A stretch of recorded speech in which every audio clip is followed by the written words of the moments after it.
هر وقت یادتون آمد دستان بالا کنید، اشکال نداره.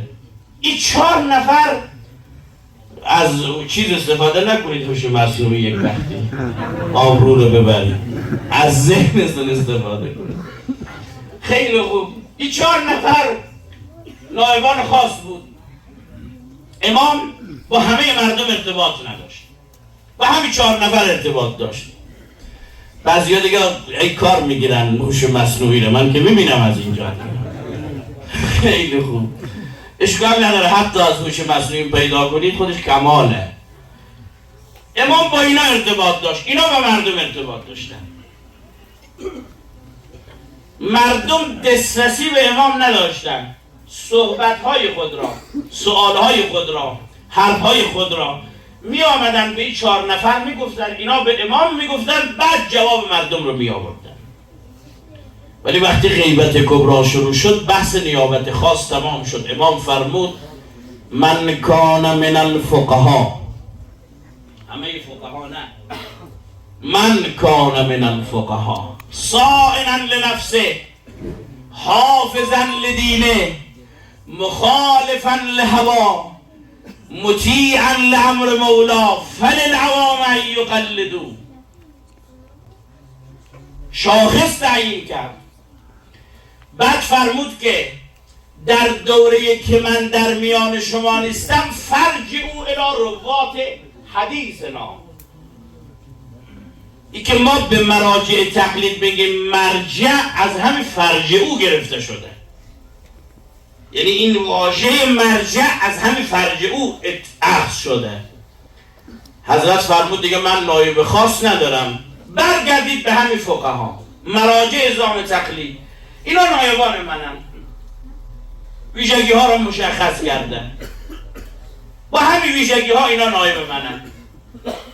پس طبق این دلیلی که من محضر شما عرض میکنم، هر کسی ادعای نیابت خاص کنه دروغه. که من از طرف امام زمان نایبم، کذایم و امثال از اینا، یا کسی بگویه که من مثلا پسر امام زمانم، مثل این آقای یمانی که ادعاش اینه که من فرزند امامم. خب من بارها عرض کردم که اولا ما قسم ابوالفضلی میخوریم که تو فرزندش نیستی، بر فرضی هم که تو فرزندش باشی ما از تو اطاعت نمی کنیم. خودش گفته فرجعوا الی روات حدیثنا، خودش برای ما مشخص کرده، ما قرار نیست شما اطاعت کنیم. لذا یکی از آسیب ها اینه که ما عرضم محضر مبارک شما نیابت خاص مطرح کنیم. ادعای ملاقات شاید حدود 6 سال پیش، 5 سال پیش، یادم نمانده، یک جوانی 14-15 ساله آمد منزل ما. من در باز کردم براش، گفت که شما مظفری؟ گفتم بله من مظفرم. گفت من شما رو کمی کار دارم. گفتم خیلی خوب بفرمایید داخل. آمد اتاق، روبرو نشستیم و چای تعارف کردم. گفت نه چای نمیخورم. خب امرت چیه؟ گفت من از طرف امام زمان برای شما پیغام آوردم. خیلی خوب، چه پیغامی؟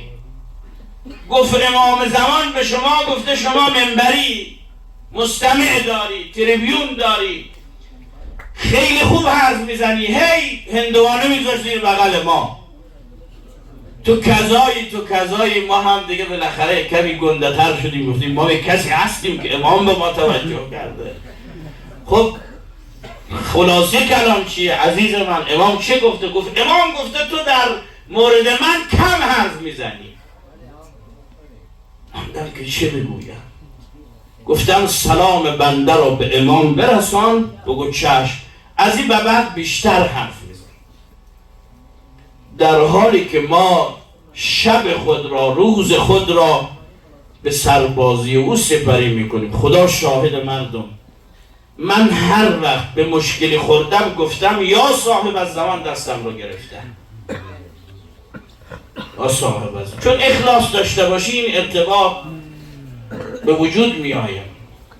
حتی من بعض وقتا در همین طواف بیت الله الحرام نزدیک حجر که میرسی، یک کمی از حجر گذشته نزدیک مقام خیلی شلوغه.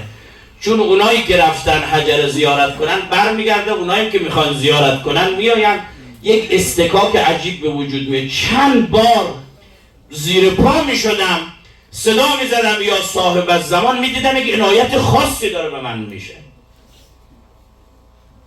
حالا شما از این طرف شنیدید که یا ادعای ملاقات، بعد از این طرف منم دارم ادعای ملاقات میکنم.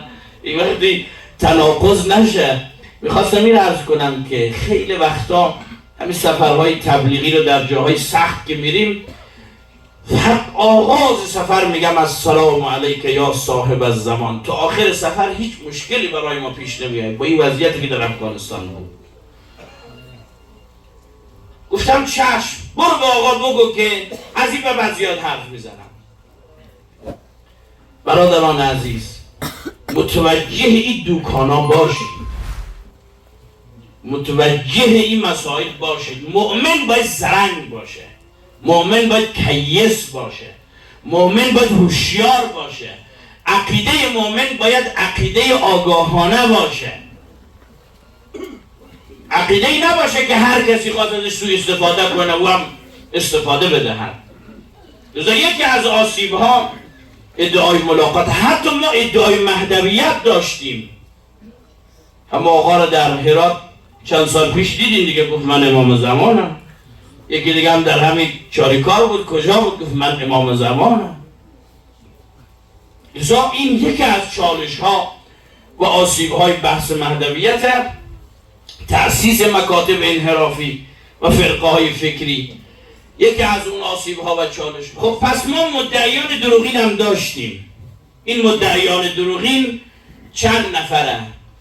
بعد از جنگ مختار و قیامی که وابسته به محمد حنفیه بود، بالاخره یک تعداد ادعا کردن، گفتن این قیام همون قیام مهدی است،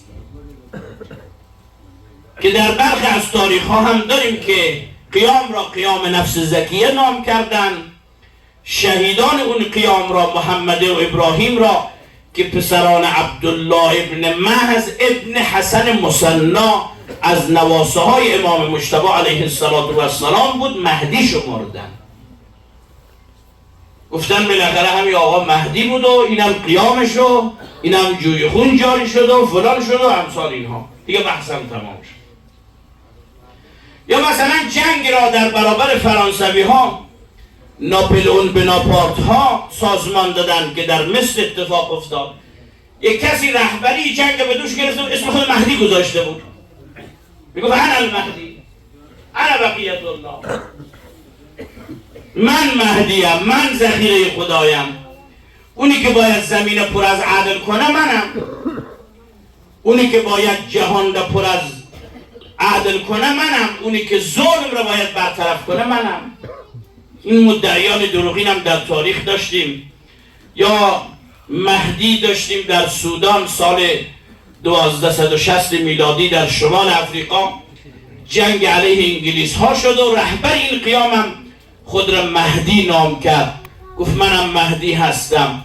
لذا این چند نکته من به عنوان آسیب‌های بحث مهدویت محضر مبارک شما مطرح کردم.